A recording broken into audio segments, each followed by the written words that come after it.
It is a pleasure to be back here at the Global RegTech Summit in London.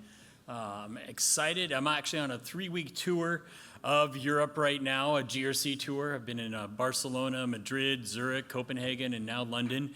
And regulatory change management, I was just counting my interactions, and it's come up in about 30 different interactions I've had already on this trip. A lot of interactions on regulatory change management. My job is research. I'm an analyst. I research what are the challenges companies face in the context of governance, risk management, and compliance, and how do you go about solving those challenges with strategy, process, and technology. And so that's what we're going to focus on today is RCM, Regulatory Change Management Reimagined, innovations and strategic priorities for regulatory change management in 2025 and beyond. For those that follow me, I'm also my newly released podcast of Risk is Our Business, and how do we take and manage risks, including regulatory risks. My first episode was specifically on, it was just published the other day, on the differences in regulatory cultures between the US and Europe. It was a fascinating discussion with Andy Wood on that. But now let's go to our panelists here to find who they are, and so we can interact with them for this next half hour that we have on this interesting topic of regulatory change management. Kavan, since you're right here and I know you so well, we'll start with you and then we'll work down. Absolutely. Great to be here and great to see you again. Last time we met at the Global RegTech in New York, and look forward to hearing the insights from the other panelists as well. I spearhead our AI initiatives at Archer, and prior to that, I was the co-founder of Compliance AI. Hello, my name is Dylan Bastin. I am the Head of Risk and Compliance globally for Portofino Technologies. I have specialized in startups in the crypto space since 2018 and would like to bring an alternative perspective to, RCM in financial industries. Hello, it's Dowd Hark. I work at Deutsche Bank. I run a function called Market Initiatives for Regulatory Transformation and Strategy. It's global in nature. I chair a committee at the Bank of England. I'm on the advisory board there. I'm on the DSB ANA product committee, ISD 12, TC 68, both ISO financial services committees. Also on their strategy and advisory board. Lots and lots of boards and committees, and I'm an advocate for the industry with our global regulatory community. And Eleanor Kelly, I work at JP Morgan, and I'm the Global Head of Regulatory Reporting. That covers trade transaction reporting in all the regions, and we also are looking at strategy and innovation around this space. So let's dive into our first question for our panelists here, our first topic. Now, I'm going to just preface this. We're not going to talk about technology in this first question. That's the second question, okay? But so we're going to start off with challenges and perspectives in regulatory change management. The modern organization, and predominantly financial services, but I've interacted with some firms here today that are outside financial services as well. The modern organization is what I call navigating chaos. It's changing minute by minute and second by second. Laws and regulations are changing, and according to some stats, global financial services firms are dealing with over 250 regulatory change events every business day coming from over 1,300 regulators around the world. That's a lot. On the ESG and EH&S side, talking to Anhisa, they track 300 regulatory change events in the environmental health and safety and ESG space every day. That's a lot. But not only that, you have a changing external risk environment that impacts your organization. And that includes geopolitical risks of increased regulation, but also deregulation. And how does that impact our programs?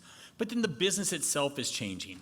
Processes are changing, technology is changing, employees are changing, and then there's the extended enterprise of third-party relationships. You can devote a ton of resources and subject matter expertise. You can answer every question about the law and regulation and know the right answer, but if that process changed and that control's not in place or that policy wasn't updated, you're not compliant.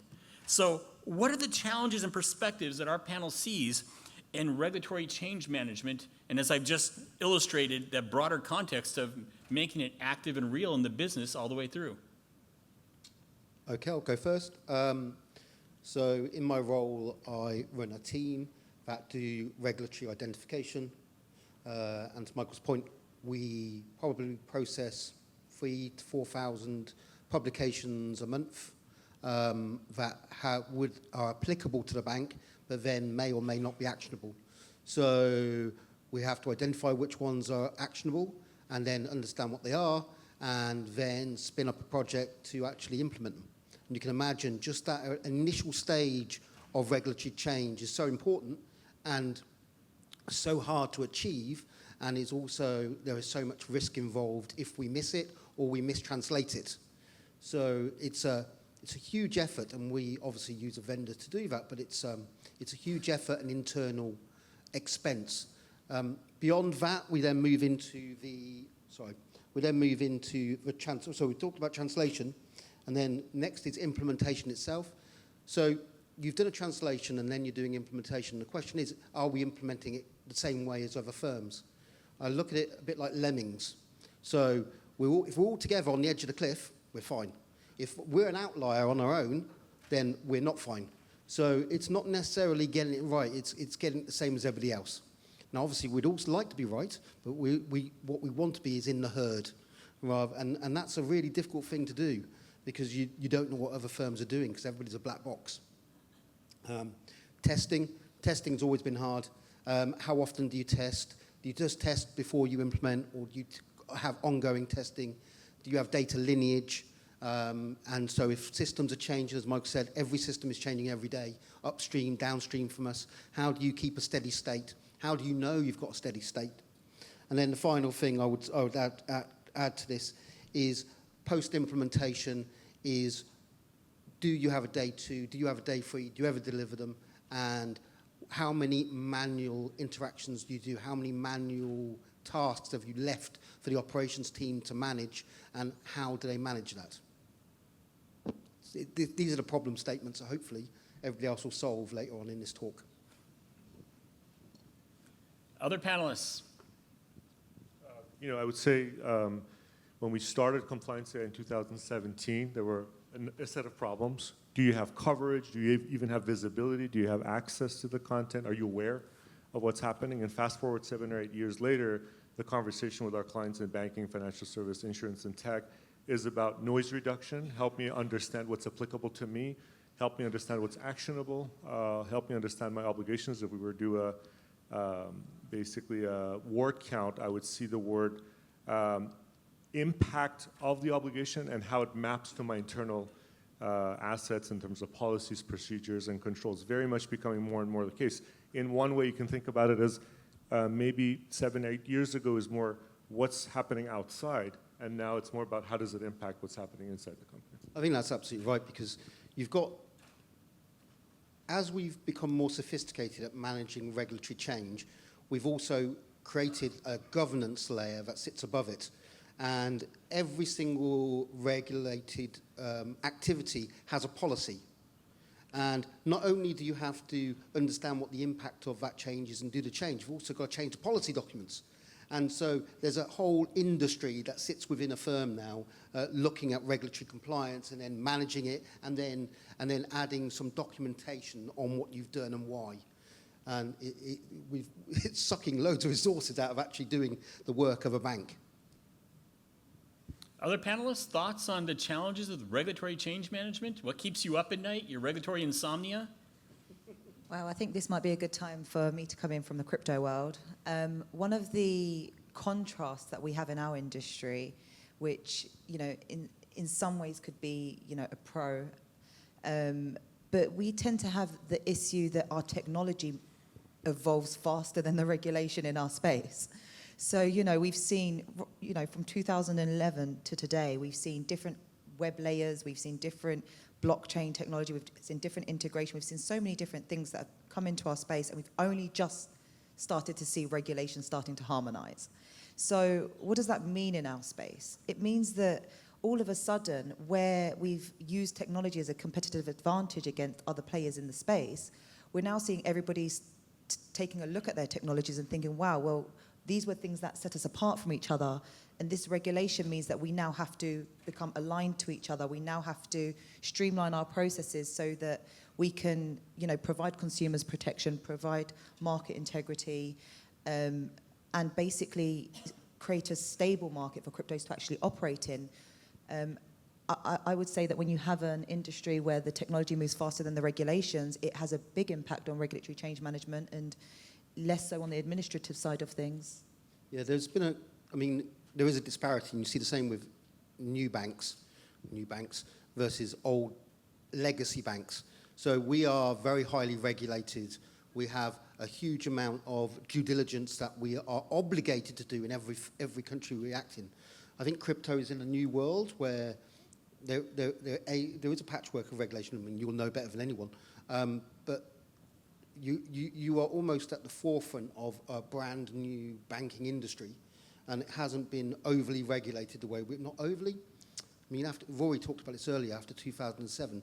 I didn't get the chance to say, but I think maybe we've pushed too far in regulation, and we've gone too far because we've carried on moving. We didn't just nail the problem, we just carried on from there and went forwards. Now I think maybe we are strangling innovation within legacy banking. I mean, absolutely. Just to respond to that, you've seen the response of, crypto responded to the 2008 crisis, right? The response. It was the response to a 2008 crisis. And then there was this idea that we wanted to protect privacy and we wanted to protect an ethos. And what did that actually mean in practice? The ethics behind it may have been honest and true in a lot of regards, but that invited a whole new set of activities that, did we anticipate it? Were we prepared for it? Traditional finance definitely was, because that's been shaped over years of these activities being known. And so what you end up having was all of a sudden certain types of activities being attracted to crypto because of the anonymity of it, because of the freedom of being able to move funds without having to use financial intermediaries. And all of a sudden, everybody was scrambling to curb this, and everybody, traditional financial institutions were afraid of allowing sort of illicitly gained funds from entering their environments, and everybody started scrambling, and that's what led to the proliferation of regulation in the space. Everyone wanted to regulate it in their own way, and then all of a sudden, the technology became, as you said, slightly strangled. Technology had to be curbed to fit into a framework, as opposed to the framework, shaping the way that the technology should move and encouraging growth as opposed to inhibiting growth. So you're absolutely right. Eleanor, did you have any thoughts down there? Well, I was going to talk about the fact that there is so much regulatory change, as the panel has just alluded to. So where we're really trying to get some more focus is, and at the industry level, is where we can actually work together and collaborate so that the change is more manageable, and we have solutions that are out there that firms can adopt, whether they be large firms like ourselves or other players. So we definitely see this as now the time to strike and look at ways that we can manage this more effectively and efficiently. And I think that's the solution to the problems that I came up with, is to crowdsource solutions to identification and translation of regulations, so that we move in concert, because there's no competitive advantage for a firm to be good at compliance. So, we recognise that certainly in the reporting space, is that we see our future in a shared endeavour, both with each other as firms, but also with our regulators. And I'm very fortunate, obviously I'm on 2 committees at the Bank of England, the FCA, and we are partners. And I'm also working with our Asian regulators at the moment in a shared endeavour to improve regulatory compliance of firms. We are looking to create that community where they give unambiguous regulatory requirements, and then we give a transparent response. Should we move on to my favorite topic? Technology. RegTech. London is the Silicon Valley of RegTech. It was just last June, I was keynoting at one of the RegTech vendors events here in London, and it just so happened, 4 major US firms were there, including JP Morgan Chase. But I asked this collective group of US firms, how much of your RegTech staff is out of London? And they collectively told me 60% is in London, 20% New York, 20% is the rest of the world. You know, another U.S. firm told me that their new hire is in London, that they just, when they transitioned out of the U.S., the person for RegTech. London is the RegTech capital of the world. This is where it's happening. Technology for regulatory change management and so much more, like the vendors in the hall out there. In the last 2.5 weeks in my journey through Europe right now, I've had at least 30 conversations. I was just counting them on my notes, 30 conversations with different companies on regulatory change technology and what's out there. But not all technologies created equal. As an analyst, I review a lot of these technologies. I talk to client references. There's some that I liken as the Wizard of Oz, that they talk all about AI and technology, but there's a man behind the curtain pulling the levers and stuff, and not all the AI is fully baked in there. And what's the reality? So let's talk about the role of technology and artificial intelligence in regulatory compliance. Kayvon, I mean, I'll just throw this at you because you and I have had lots of conversations on this. And by the way, if anybody's interested, I'm 33 years in my career in GRC space. Before that, as a graphic designer, I've got a whole illustration I've designed on regulatory change management technology and what it does. But happy to send that. But go on. No, absolutely. I think the volume, velocity, complexity of what we're seeing in front of us, the thought of having to address that through human capital is kind of daunting, super expensive, doesn't scale, becomes very much error prone, and you're not building intellectual property because those individuals are leaving the company and going to your competitors. And as you said, it doesn't become a competitive advantage, it becomes a disadvantage in that you're not moving at that pace. So here, AI comes to the rescue. You talked about translation, summarization, impact analysis, things that it's particularly very good at and getting better and better at, thanks to large language models and the amount of investment that's going into that aspect of the technology. But you talked about the human and the kind of like in the back. It's almost interesting that that is now a must-have, as opposed to a bad thing. It's a good thing. If you're thinking about the adoption of AI and the reliability of the AI, and I think the EU AI Act does a really good job of stipulating those requirements. The idea of having, we were just talking about this before this meeting, having a machine out there and you're saying it's doing everything, and when it goes wrong, you say, the machine did it, I'm so sorry, we're not responsible for that, is not acceptable by the regulators or by the organizations themselves. So you see the EU AI Act advocating for explainability, transparency, correctability, and all the while they're advocating for human in the loop or expert in the loop, having by design the ability to basically audit and interrogate the system and find out how it came up with the decisions it did. So I think that marriage of experts assessing with a system that is providing at a very large scale and a high speed information to the users is becoming more and more attractive, and with the EU AI Act more acceptable from a regulatory perspective as well. So I guess from my side, we definitely see opportunity with AI. I think it's going to take a bit of time before we can say we've got things running at the level that I think we can get to. Just to share, I think at this point where we're focusing is looking at data quality, looking at patterns, looking at trending. We have such vast amounts of data that we need to handle, and it's unmanageable within an operational unit to be able to review all the elements that you need to, and also know where to focus your attention. So we've been building out models that help the teams do this, and now we're really looking at the operational department that I run are actually becoming a lot more savvy with technology, so they have to lean in and learn about Python, learn about how you can actually prompt a model to do something for you.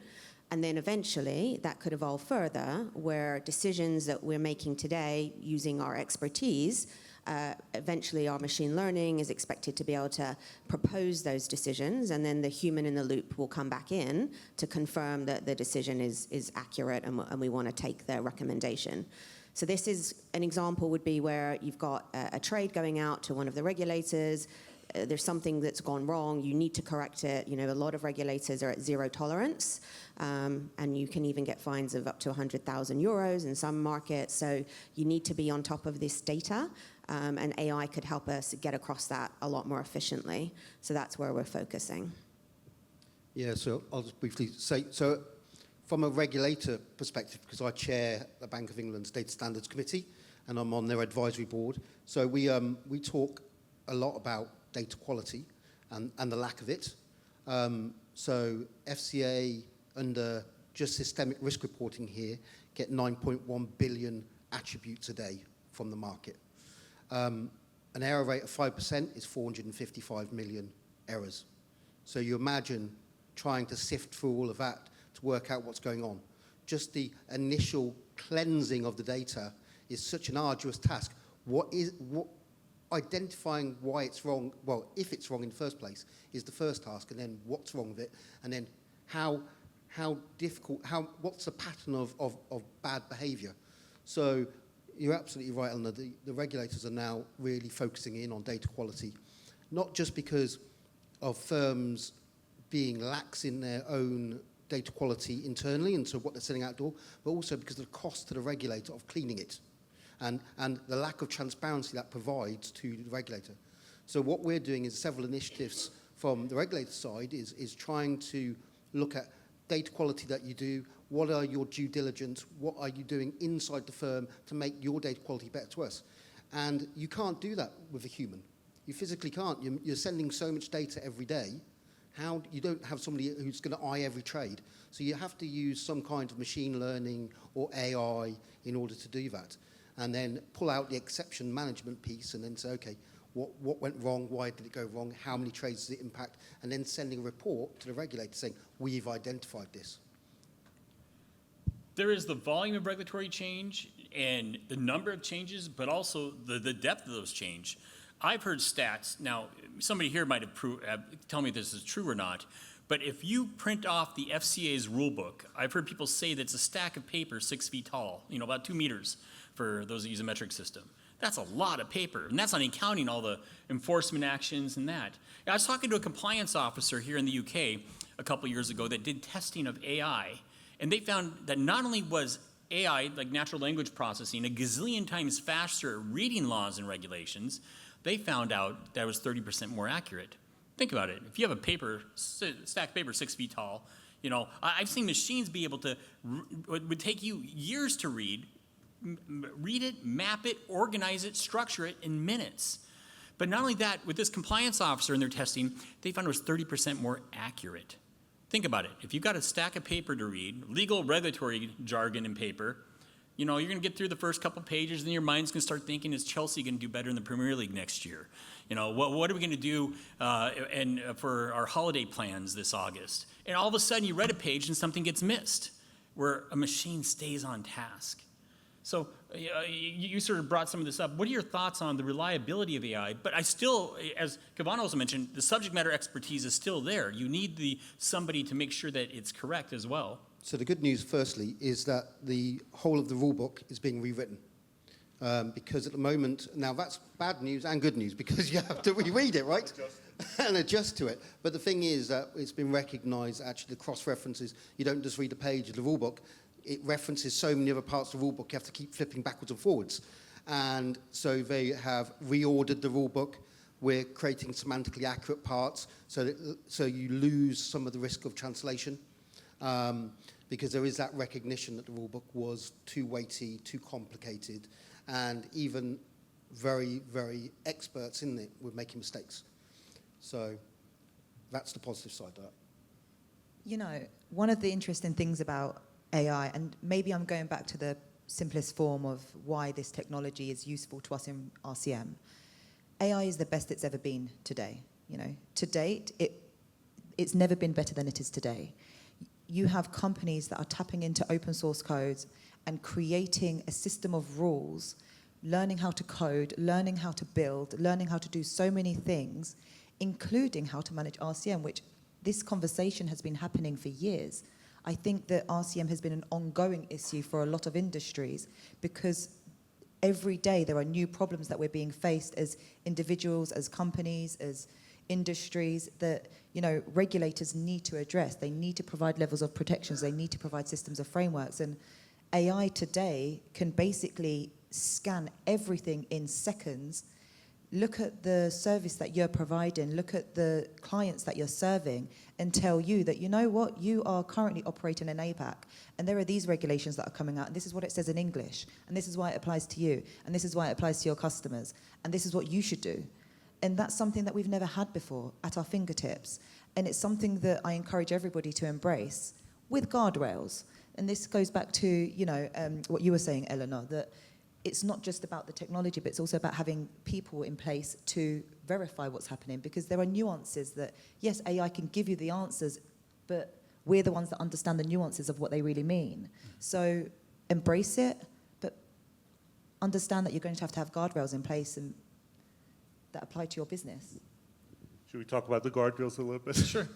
Yeah, and that's becoming, emerging right in front of our eyes, where there are these forward-leaning advocates in compliance and risk, adopt, and then from the other side you have governance kicking in and more and more suspect in terms of what we're using. Is it leaking our data? Is it learning from us and putting it on a platter and handing it to our competitors? Is it inadvertently learning without even knowing and creating models that are being used by our top competitors? So those are some of the aspects. And then from the other side, does it meet our model risk requirements from a risk perspective? How does it map to the EU AI Act, or I keep dropping things here, AI Act and so forth? So what we're seeing is kind of a, from one side, fast forward, getting better, getting more efficient from risk and compliance, and from the other side, I would say a healthy level of skepticism in many cases to basically have governance, AI governance around the guardrails that you were talking about, absolutely. And we also saw from the previous presentation, it was interesting, guardrails around things that have less to do with AI, but the general use of software around data sovereignty, where is it located, where is it hosted, where is my information and models ultimately being trained. We get asked that question all the time in terms of, are you using my data to train? And if so, is the training only benefiting me, or is it anonymized or tokenized to benefit companies like me? Interestingly, larger companies want that complete and total isolation because they have enough staff and enough people to be their own, on their own. Whereas if you're talking to mid-range mortgage lenders, smaller banks, they actually look forward to teaming up with their peers and building more of a cohort around that learning, because now they can look almighty, very similar to the larger companies. Just very briefly on that point, Rory did talk about it this morning, actually. So AI is a huge opportunity for firms, create efficiency, data accuracy in general, really, speed, agility, etc. What it also is doing at the same time is going to hollow out firms in terms of knowledge, because we won't need those junior staff now who will do all of these tasks and learn on the job what we do. So you'll have a few experts who sit at the top, who are the person in the loop, who are going to say, yeah, that's right, that's wrong, and we need to do this now. But there'll be nobody below them who will learn and get anything from this. So it is going to revolutionize what we do, but it's also going to create more and more reliance on fewer and fewer people who know everything from front to back. And there'll be no way of training new people up with that level of knowledge or expertise that they'll gain over 30 years in this industry. We already saw it historically with offshoring, as less and less people onshore within legacy regions like the UK were learning from the bottom up and being taught. And that's now just going to accelerate, and there won't even be offshore anymore. There'll be nobody there at all. Okay, that was the dark side of it. So we look at this technology, and I think of a firm a couple of years ago here in London I worked with on their business case for regulatory change and policy management, because they had one policy that went through 75 reviewers in a document check-in, check-out fashion, took 6 months to get updated because of one regulatory change. That's certainly not agile. I've interacted with a lot of the PE firms here and around the world. They're saying, oh, you know, we step back, and a lot of these RegTech solutions, they're like built for a piece of the pie. You know, I need this piece from this vendor, this piece from this vendor, this piece from this vendor. over the last several years, that's changed a lot, where solutions are starting to, where there's been a lot of mergers and acquisitions and becoming more full circle to provide that value, to address like that bank's problem that, because of a reg change, we had 6 months to get one policy updated and went through 75 reviewers. So how is technology coming together to address regulatory change management full circle? Not just the red line, the regulatory change, but keeping policies and controls and all that current in the environment. Yeah, absolutely. I think that that has become more and more front and center. Don't throw information at me and expect me to decipher what this means. Help me map it to my internal assets, policies, procedures, and controls. And we at Archer are seeing more and more that you can actually also suggest what is it that you should have in place that you don't. To your point about making suggestions and saying, okay, well, you're lacking a specific policy. Here's what you think you should have. You're lacking a series of controls. Here's the type of control you should have, or even suggest the controls. And to the point that Michael was talking about, these are not hours being saved. It's talking about months being saved. A review of the FINRA rulebook, a review of a specific privacy policy in Ireland, a review of a specific change in a regulation takes 2 to 3 months for an organization. And if you can achieve that within 2 to 3 weeks, or dare I say within 2 to 3 days sometimes, that's a radical shift in the amount of time and resources spent on looking at the impact of that. Well, what are you getting in those days and hours that you weren't getting before is really not just tell me what the regulation is saying, but also what is the impact internally? What policy should I be changing? What controls should I be adopting? So the reason why what you described there is really hard for the large global organizations is the data mapping that we need to have in place. So the data model needs to lend itself to those solutions. So I think what we've been focusing on is how to solve that problem. So there's a data model that's out there that the Derivatives Association, ISDA, put together a number of years ago. It's now gone into open source with Finos, and that is kind of a fundamental change where there's a data model that industry can adopt. It helps with many things, but internally for us, what it's meant is we can now take another industry initiative with regulatory reporting rules, a library that is also available on open source, and we will use that to drive our regulatory reporting outputs. So last year, I was actually a panelist on a different, at this event, but a different topic. And I mentioned that we were exploring this. We managed to actually get it live last year. And we're now able to kind of see how we can move forward. So it's called DRR. So that's Digital Regulatory Reporting. And it's they're hosted by Finos and ISDA have all the information of how you can actually leverage it. But it's a game changer for our technology because we don't need to employ people now to translate the rules. We just build the data model into our trading system, and then we can just take the rules as and when they are ready. So it's a real benefit and a real open source game changer, I think. And I would completely agree with that.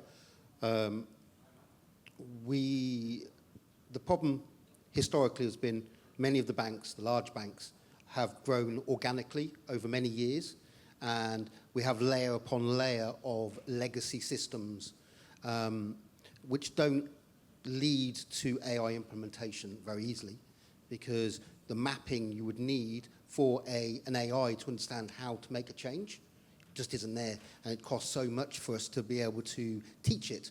So we've got to rebuild the internal architecture first before we can implement. That's why some of the newer banks, and both on the newer banks who are in the space, but also technology companies that are turning into banks, and also the crypto guys, they have brand new greenfield sites where they can implement this stuff.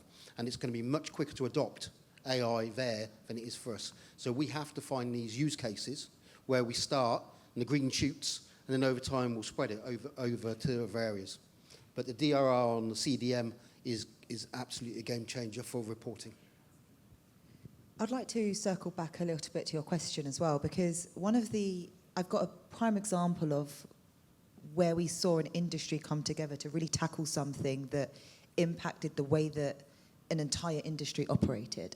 In 2018, the FATF basically introduced recommendations 15 and 16, which incorporated the US's Bank Secrecy Act travel rule into the international regime for crypto asset service providers, which meant that every member state of the FATF needed to incorporate the travel rule and enforce it upon the crypto asset industry. Now, what I was saying earlier about the anonymity and the borderless nature of cryptocurrency transactions meant that this whole idea of travel rule was completely, it was almost impossible. And you had every single person in the industry, the founder and CEO of Kraken, Binance, Coinbase, you even had banks there that actually wanted to see what the industry wanted to say about implementing the travel rule for the cryptocurrency world. And what happened, I mean, FATF obviously implemented against the advice of the industry, fine. But what was interesting was how the entire industry came together over the next couple of years to build something to address that major regulatory change that impacted the way the industry operates.